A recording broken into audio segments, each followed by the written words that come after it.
நம்ம சூரியன் மாதிரியே 8 மடங்கு பெருசா உள்ள ஒரு ஸ்டார் பல மில்லியன் வருஷங்களா அது கிட்ட இருக்க ஹைட்ரஜனை ஹீலியமா மாத்தி அதோட சக்தியை வெளியேற்றும்.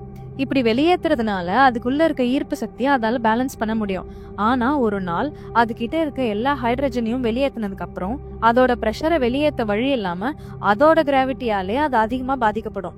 இப்படி தன்னோட வெயிட்டையே தாங்க முடியாத அந்த ஸ்டார் ஒரு சூப்பர் நோவாவா மாறி ஒரு பெரிய ஒளியை கொடுத்துட்டு சுருங்கிட்டே இருக்கும். இதனால ஸ்பேஸ்ல நிறைய அமௌண்ட் ஆஃப் எனர்ஜி ரிலீஸ் ஆகும்னு சொல்றாங்க. இப்படி சுருங்கின அந்த ஸ்டார் சூரியனை விட 2-3 மடங்கு பெருசா இருந்தா அது ஒரு நியூட்ரான் ஸ்டாரா மாறிடும்.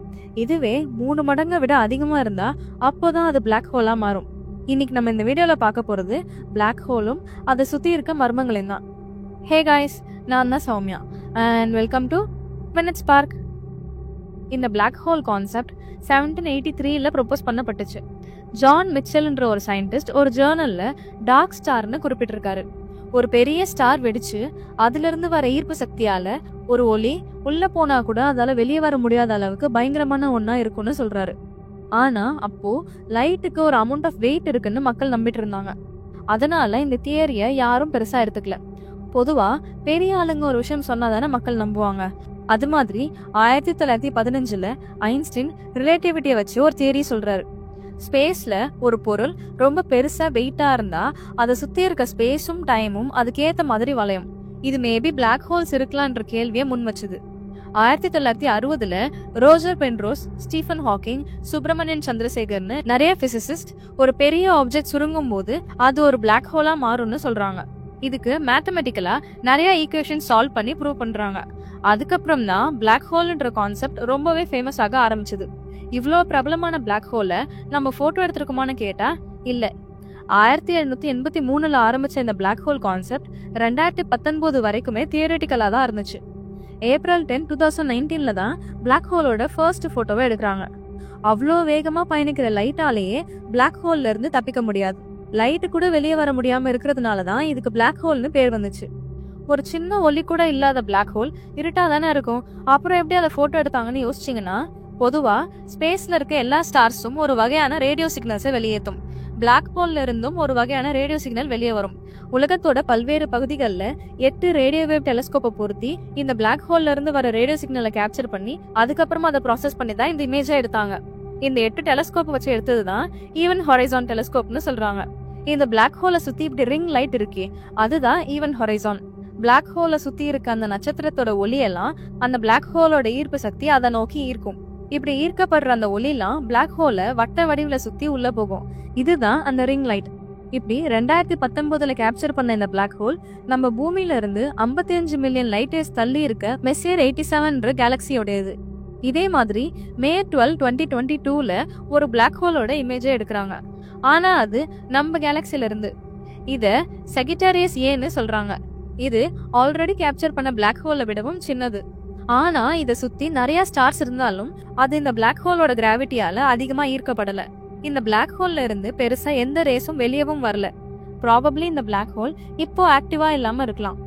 இந்த பிளாக் ஹோல் நம்ம கேலக்சில இருக்கிறதுனால பல பில்லியன் வருஷங்களுக்கு முன்னாடி ஒரு பெரிய ஸ்டார் வெடிச்சு இந்த பிளாக் ஹோல் உருவாகி இருக்கும்ல, அப்போ ஏற்பட்ட ஒளி நம்ம பூமியில இருந்து கூட பாத்திருக்க முடியும்னு சொல்றாங்க.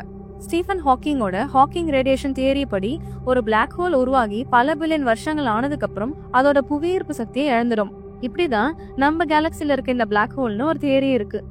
ஒரு சில பேர் நம்ம யூனிவர்ஸோட சென்டர்ல இந்த பிளாக் ஹோல் இருக்கிறதால நம்ம யூனிவர்ஸ்ல இருக்க எல்லா ஸ்டார்ஸ் எல்லா பிளானட்ஸையும் இந்த பிளாக் ஹோல் தான் ஒன்னா சேர்த்து வச்சிட்டு இருக்குன்னு சொல்றாங்க. ஆனா நம்ம இது வரைக்கும் பிளாக் ஹோல்ஸை ஃபுல்லா ஸ்டடி பண்ணாததால இதை சுத்தி நிறைய தியரிஸ் மட்டும் தான் இப்ப வரைக்கும் இருக்கு. சரி, அதெல்லாம் போகட்டும். இந்த பிளாக் ஹோல்குள்ள அப்படி என்னதான் இருக்கு? இந்த பிளாக் ஹோலை சுத்தி இருக்க ஈவன் ஹொரைசான ஒரு பொருள் தாண்டிடுச்சுன்னா அதுக்கப்புறம் அது உள்ள என்ன இருக்கு, என்ன நடக்குதுன்னு யாருக்குமே தெரியாது. இது உள்ள இருக்க நிறைய ஈர்ப்பு சக்தியை சரி பண்ணி உள்ள போற மாதிரி நம்ம கிட்ட இது வரைக்கும் எந்த டெக்னாலஜியும் இல்ல. பொதுவா நம்ம பகல் நேரத்தை விட நைட்ல ஹைட்டா இருப்போம். ரொம்பலாம் இல்ல, 1-2 சென்டிமீட்டர் அளவுக்கு. நம்ம பகல் நேரத்துல நிக்கும் போது இங்க இருக்க கிராவிட்டி நம்ம முதுகெலும்பை கம்ப்ரஸ் பண்ணும். ஆனா நைட்ல படுத்துட்டு இருக்கப்போ முதுகெலும்பு விரிவடைஞ்சு நம்ம கொஞ்சமா ஹைட் ஆகும். இந்த பிளாக் ஹோல்ல பல லட்சம் அளவுக்கு நம்ம பூமியை விட அதிகமான ஈர்ப்பு சக்தி இருக்கும். இதை சுத்தி இருக்க ஒரு ஸ்டார் இந்த பிளாக் ஹோல் உள்ள போறதுக்கு 1 மில்லி செகண்ட் கூட ஆகாதுன்னு சொல்றாங்க. இப்படி இருக்கும்போது இது உள்ள நம்ம போனா அது நம்மள ஒரே பொருளாலாம் பார்க்காது. எது ஃபர்ஸ்ட் உள்ள போகுதோ அதை வேகமா புடிச்சு இழுத்துடும். எந்த அளவுக்குன்னா ஒரு ரப்பர் பேண்டை பிடிச்சி இழுத்தா எந்த அளவுக்கு இழுக்க முடியுமோ அது மாதிரி. இந்த ஸ்ட்ரெச்சிங்லே நம்ம வெடிச்சு செதறிடுவோம். இன்கேஸ் இந்த கிராவிட்டில இருந்து தப்பிக்கிற மாதிரி ஃபியூச்சர்ல ஒரு வழியை கண்டுபிடிச்சு இது உள்ள போனா அதுக்குள்ள என்ன இருக்கும்? இந்த பிளாக் ஹோலோட மைய பகுதியில சிங்குலாரிட்டி தான் இருக்கும்னு சொல்றாங்க. நம்ம பூமியில வேலை செய்யற எதுவுமே அங்க வேலை செய்யாது. டைம், ஸ்பேஸ் எல்லாமே ஒண்ணுமே இல்லாம போயிடும். மேபி இதுக்குள்ள டைம்னு ஒண்ணு இல்லாமலே கூட போகலாம், இல்ல ரொம்ப அதிகமா வேலை பண்ணலாம். ஒரு சில பேர் இந்த பிளாக் ஹோலோட கிராவிட்டியை தாண்டி நம்ம உள்ள போயிட்டா அதுக்குள்ள வேற ஒரு டைமென்ஷனுக்கு போற வழி கூட இருக்கலாம்னு சொல்றாங்க. இந்த பிளாக் ஹோல் இருக்க மாதிரியே ஒயிட் ஹோல்னு ஒண்ணு இருக்கலாம்னு சொல்லப்படுது. இந்த பிளாக் ஹோல் எப்படி அதை சுத்தி இருக்க எல்லாத்தையும் உள்ள இழுத்துக்குதோ அது மாதிரி ஒயிட் ஹோல்ல உள்ள இருக்கிறதெல்லாம் வெளியே அனுப்பும்னு சொல்றாங்க. ஆனா இது எந்த அளவுக்கு உண்மைன்னு யாருக்கும் தெரியாது. இன்கேஸ் ஃபியூச்சர்ல இந்த பிளாக் ஹோல் உள்ள போயிட்டு வர டெக்னாலஜிஸை கண்டுபிடிச்சிட்டா இப்போ நம்ம எப்படி சோலார் பவர், டைடல் பவர்னு மற்ற ரிசோர்ஸ்ல இருந்து எனர்ஜி எடுத்துட்டு இருக்கோமோ அது மாதிரி இந்த பிளாக் ஹோல்ல இருந்தும் எனர்ஜி எடுக்க ட்ரை பண்ணலாம். ஆனா அது மாதிரி ஒரு பெரிய டெக்னாலஜியை கண்டுபிடிக்க பல பில்லியன் வருஷங்கள் ஆகும். இது கூடவே இந்த பிளாக் ஹோலை வச்சு டைம் டிராவல் கூட பாசிபிள்னு ஒரு தியரி இருக்கு. இந்த பிளாக் ஹோல்ல டைம் ரொம்ப வேகமா வேலை செய்யணும் நான் முன்னாடி சொன்னேன்ல, அதே போல இன்டர்ஸ்டெல்லார் படத்துல வர மாதிரி நம்ம பிளாக் ஹோல்ல ஒரு சில மணி நேரங்கள் தான் இருந்திருப்போம். ஆனா நம்ம பூமியில பல வருஷங்கள் ஓடிட்டு இருக்கோம். நம்ம பூமியோட கணக்குப்படி பார்த்தா நம்ம பிளாக் ஹோல்ல இருந்துட்டே ஃபியூச்சருக்கு டிராவல் பண்ணிடலாம். இதே மாதிரி ஒரு சில இடத்துல ஸ்பின்னிங் பிளாக் ஹோல்ஸ் இருக்குன்னு சொல்றாங்க. இந்த பிளாக் ஹோல்ஸ்லாம் பயங்கரமான ஸ்பீட்ல சுத்திட்டே இருக்கும். இது உள்ள ஸ்பேஸ் டைம்லாம் லூப்ல சுத்திட்டு இருக்குன்னு சொல்றாங்க. இத வச்சு நடந்து முடிஞ்ச விஷயத்துக்கு கூட திரும்ப போக முடியும். ஆனா இப்படி டைம் டிராவல் பண்றதுக்கு இது எந்த அளவுக்கு ஸ்டேபிள்னு யாருக்கும் தெரியாது. கடைசியா ஒரு நாலேஜ் ஃபேக்டோட இந்த வீடியோவை முடிச்சுக்கிறேன். நம்ம இது வரைக்கும் கண்டுபிடிச்சதுலயே ரொம்ப பெரிய பிளாக் ஹோல்னா அது டன் 618 தான். இது எவ்வளவு பெருசுன்னா நம்ம சூரியனை விட 66 பில்லியன் டைம்ஸ் பெருசா இருக்கும். இன்கேஸ் நம்ம சோலார் சிஸ்டம்ல சூரியனை தூக்கிட்டு இந்த டன் 618 பிளாக் ஹோலை வச்சா அதோட ஈவென்ட் ஹொரிசானே ப்ளூட்டோவை தாண்டி போகும்னு சொல்றாங்க. அப்ப பாத்துக்கோங்க இது எவ்வளவு பெருசா இருக்கும்னு. அப்போ இதோட கிராவிட்டி சொல்லவே தேவையில்ல.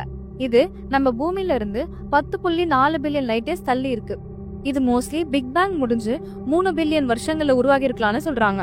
இதுல இருந்து வர எனர்ஜியும் ரேடியேஷனும் யூனிவர்ஸ் முழுக்க பரவிட்டு இருக்கு. ஆனா சயின்டிஸ்ட்லாம் என்ன சொல்றாங்கன்னா இந்த டன் 618 விடவும் பெரிய பிளாக் ஹோல்ஸ் இந்த யூனிவர்ஸ்ல இருக்கிறதுக்கு நிறையவே வாய்ப்புகள் இருக்குன்னு சொல்றாங்க. இது மாதிரி நிறைய விஷயங்கள் தெரிஞ்சுக்கணும்னா உடனே இந்த வீடியோக்கு லைக் போட்டுட்டு நம்ம சேனலை சப்ஸ்கிரைப் பண்ணிக்கோங்க.